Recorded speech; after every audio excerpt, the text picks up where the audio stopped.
Hello दोस्तों, स्वागत है हमारे नए वीडियो में। आज की वीडियो में हम लोग एक रोमांटिक ड्रामा मूवी को एक्सप्लेन करने वाले हैं। इस मूवी के शुरुआत में हम लोग दो बहनों को देखेंगे। ये लोग जंगल में कैबिन चलाया करती थी और जब भी कोई लड़का उनके कैबिन में रहने के लिए आता था, ये दोनों मिलकर उसे सेड्यूस करती थी और इसके बाद ये दोनों उसके साथ इंटीमेट होते थे। इसी तरह एक दिन जॉनी नाम का एक लड़का इनके पास आता है। वो दोनों बहनें उसे भी सेड्यूस करती है। जब जॉनी रात में सोने के लिए अपने कमरे में जाता है, तब बड़ी बहन चुपके से कमरे में आती है और वो यहाँ जॉनी को सेड्यूस करती है। इसके बाद इन दोनों के बीच में क्या होता है, ये हम लोग आगे इस वीडियो में देखेंगे। तो चलिए इस मूवी को शुरू करते हैं। मूवी के स्टार्टिंग में हम लोग लियो को देखते हैं, जो कि एक पहाड़ी इलाके से गुजर रहा होता है और रात बिताने के लिए उसे एक जगह चाहिए थी। वो जाते हुए एक औरत से पूछता है। वो उसे एक कैबिन के बारे में बताती है। साथ ही साथ वो लियो से कहती है, उस कैबिन में दो लड़कियां रहती हैं, जो कि आपस में बहनें हैं। अगर तुम वहां जाते हो तब तुम उन लोगों से बच के रहना, क्योंकि वो लोग काफी गर्म शरीर वाली हैं। लियो उस औरत को थैंक यू बोलकर उस कैबिन की तरफ चल देता है। वहीं इधर जंगल में हम लोग एक लड़की को देखते हैं, जिसका नाम मिया है। वो अभी जंगल में ताजी हवा लेने के लिए आई थी, लेकिन तभी उसे जोर से टॉयलेट लगता है। जब उससे बर्दाश्त नहीं होता है, तब वो खुले में ही बैठ जाती है। जब मिया टॉयलेट कर रही होती है, तभी लियो यहाँ पहुँचता है और मिया को देखकर वो छुप जाता है। मिया भी अब समझ चुकी थी कोई उसे छुपकर देख रहा है, इसलिए वो अपने काम को खत्म करने के बाद चुपचाप यहाँ से चली जाती है। उसके जाने के बाद लियो मिया को ढूंढने की बहुत कोशिश करता है, लेकिन इस जंगल में वो उसे ढूंढ नहीं पाता है। मिया जंगल के रास्तों से जा रही होती है और लियो भी उसके पीछे पीछे जा रहा था, क्योंकि मिया उसे बहुत ब्यूटीफुल लगी थी और वो मिया के साथ मस्ती करना चाहता था। मिया का पीछा करते हुए लियो एक कैबिन तक आ जाता है। तभी मिया भी उसके पास आती है। मिया को अचानक इतने पास देखकर लियो बहुत डर जाता है। इसके बाद मिया उसे कैबिन में लेकर जाती है। इस कैबिन में मिया की बड़ी बहन लिया भी होती है। वो लियो को यहाँ आता हुआ देखकर बहुत खुश होती है। वो जल्दी से बाहर आकर लियो का स्वागत करती है। लिया देखने में बहुत सुंदर थी। उसके गर्म शरीर को देखकर लियो भी उसकी तरफ अट्रैक्ट होने लगता है। लियो इन दोनों को यहाँ बताता है वो वीकेंड मनाने के लिए इस माउंटेन में आया था और मुझे रात बिताने के लिए एक जगह की तलाश है। लियो की बात को सुनकर वो दोनों बहनें बहुत खुश होती हैं। इसके बाद वो लोग लियो को खींचकर अंदर की ओर लेकर जाती है। अब यहाँ रात हो चुकी है। लियो उन दोनों बहनों के साथ डिनर कर रहा था, लेकिन इन दोनों को देखकर लियो बहुत शर्मा रहा था, जिसकी वजह से उसने खाना शुरू नहीं किया था। तभी मिया लियो को प्यार से धमकी देते हुए ये कहती है, तुम खाना शुरू करो, नहीं तो यहाँ तुम्हारे साथ कुछ भी हो सकता है। जिसके बाद लियो जल्दी जल्दी खाना शुरू करता है। मिया के ऐसे बिहेवियर को देखकर लियो बहुत हैरान था। अब ये तीनों खाना खा रहे थे, तभी लिया को बदमाशी सूझती है और वो अपने पैरों को लियो के टांगों के बीच में ले जाती है। लिया के नौटीपन को देखकर लियो बहुत चौंक जाता है। इसके बाद मिया भी बदमाशी शुरू करती है, लेकिन उसने तो लियो के छोटे चेतन को ही पकड़ लिया। दोनों बहनों की इन हरकतों को देखकर लियो के हाथ पैर कांपने लगते हैं। डिनर को कंप्लीट करने के बाद लियो अपने कमरे में जाता है। वो यहाँ अपनी फैमिली को कॉल करके ये बताना चाहता था कि वो बिल्कुल ठीक है और उसे रहने के लिए एक जगह भी मिल गया है, लेकिन यहाँ जंगल में उसके फोन में कोई भी सिग्नल नहीं आ रहा था। तभी लिया कमरे का दरवाजा खोलकर ये कहती है,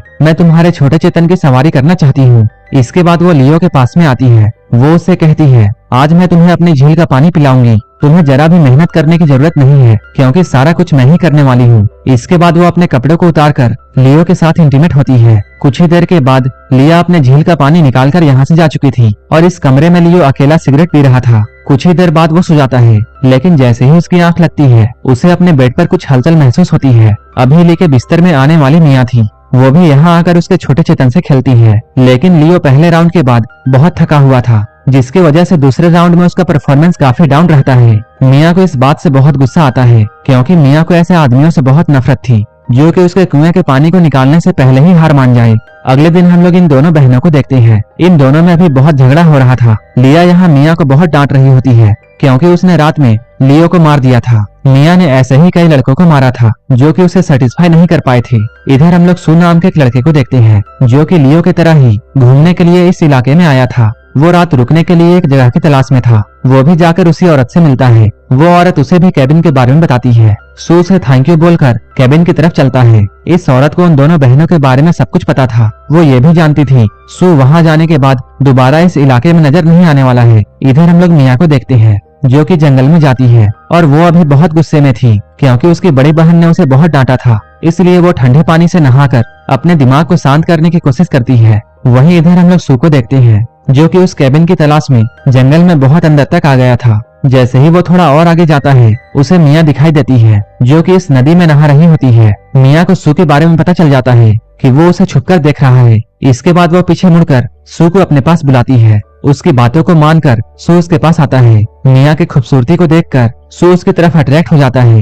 मिया यहाँ उसे सेड्यूस करती है। इसके बाद ये लोग यहीं पर घपाघप करते हैं। इधर रिया बहुत परेशान थी क्योंकि मिया को गए हुए काफी टाइम हो चुका था और अब तक उसकी कोई भी खबर नहीं थी। लेकिन जब लिया उसका वेट कर रही थी तभी मिया सू को लेकर यहाँ पहुँचती है। सू जब लिया के तरबूजों को देखता है तब उसकी आंखें फटी की फटी रह जाती हैं। वो इन दोनों बहनों को ये बताता है वो इस जंगल में तस्वीरें खींचने के लिए आया है, लेकिन अब रात होने वाली है, इसलिए उसे रात बिताने के लिए एक जगह की तलाश है। सू की बात को सुनकर लिया उसे अंदर लेकर जाती है। लिया जब सू को अंदर ले जा रही होती है तब ये देखकर मिया को बहुत गुस्सा आता है क्योंकि वो जानती है जैसे ही रात होगी लिया सू के नीचे लेट जाएगी। इसके बाद ये तीनों लोग डिनर करते हैं। इस खाने को लिया ने बनाया था जो कि बहुत टेस्टी था, इसलिए सू खाने की तारीफ करता है। खाना खाते हुए सू इन दोनों बहनों से उनके परिवार के बारे में पूछता है। इन दोनों बहनों के माता पिता इसी कैबिन में रहा करते थे और इन दोनों का जन्म भी इसी कैबिन में हुआ था। अपने माता पिता की मौत के बाद ये दोनों बहनें यहीं पर रहने लगी थी। अब रात हो चुकी है। इसके बाद लिया सू को उसका कमरा दिखाती है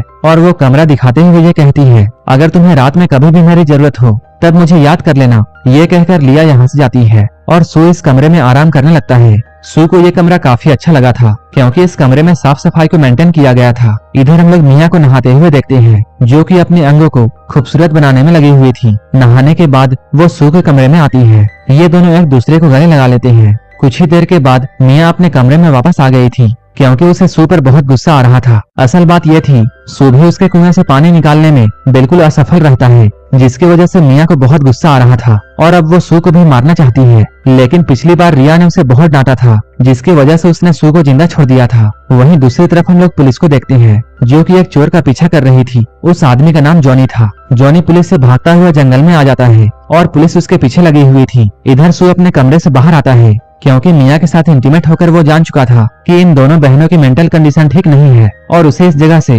जल्दी निकल जाना चाहिए और इसी वजह से वो बिना बताए इस कैबिन से भाग रहा था। जब सू बाहर सिगरेट पी रहा होता है तभी जॉनी उसे मारकर बेहोश करता है। अगले सुबह में लिया मिया को जगाने के लिए उसके कमरे में जाती है। मिया काफी रात तक सू के साथ में थी इसलिए उसकी नींद अभी भी पूरी नहीं हुई थी। रिया उसे बताती है सू बिना बताए यहाँ से चला गया। ये बताकर वो कमरे से बाहर जाती है। सू के जाने के खबर को सुनकर मिया को बहुत गुस्सा आता है लेकिन यहाँ वो कुछ नहीं कर सकती थी। फिर से अपने बिस्तर पर लेट जाती है। सुबह इनके कैबिन के दरवाजे पर एक लड़का आता है। लिया के पूछने पर वो लड़का ये कहता है उसकी गाड़ी पास में ही खराब हो गई है और मुझे रात बिताने के लिए एक जगह की तलाश है। रिया उसकी बात मानकर उसे अंदर ले आती है। ये नया लड़का कोई और नहीं बल्कि जॉनी था जिसके पीछे पुलिस लगी हुई थी। लिया जॉनी को कमरे में छोड़कर दरवाजे को बंद कर देती है। लिया के यहाँ से जाने के बाद जॉनी ये फैसला करता है कि वो आज रात यहीं पर बिताएगा और जैसे ही सुबह होगी वो लिया को मारकर उसके पैसे लेकर यहाँ से भाग जाएगा। थोड़ी ही देर बाद ये दोनों बहनें खाना खा रही होती हैं। खाना खाते हुए लिया मिया को ये बताती है घर में एक न्यू लड़का आया है। न्यू लड़के की खबर को सुनकर मिया बहुत खुश होती है। वो ये फैसला करती है वो रात होने का इंतजार नहीं करेगी क्योंकि कल रात सू ने उसे सेटिस्फाई नहीं किया था। इधर लिया मिया को इस नए लड़के से दूर रहने के लिए कहती है क्योंकि लिया को ये लड़का ठीक नहीं लगा था। लेकिन मिया तो एक नंबर की ठरकी थी, उसे तो बस छोटा चेतन चाहिए था, चाहे वो किसी का भी हो। मिया को जैसे ही मौका मिलता है वो जॉनी के कमरे में जाती है और वो जॉनी को सेड्यूस करके उसके साथ इंटीमेट होती है। लेकिन मिया के गर्मी के आगे जॉनी की एक भी नहीं चलती है। इस बात से मिया को फिर से बहुत गुस्सा आता है और वो गुस्से में आकर जॉनी को भी मार देती है। अब जांच करते हुए पुलिस भी इस कैबिन में आ चुकी है। पुलिस यहाँ इन दोनों बहनों को जॉनी की तस्वीर को दिखाकर इन दोनों से इस आदमी के बारे में पूछती है। जॉनी की सच्चाई जानकर लिया पुलिस को सब कुछ सच बताती है। वो कहती है जॉनी अभी उसी के घर में है। इसके बाद पुलिस जल्दी से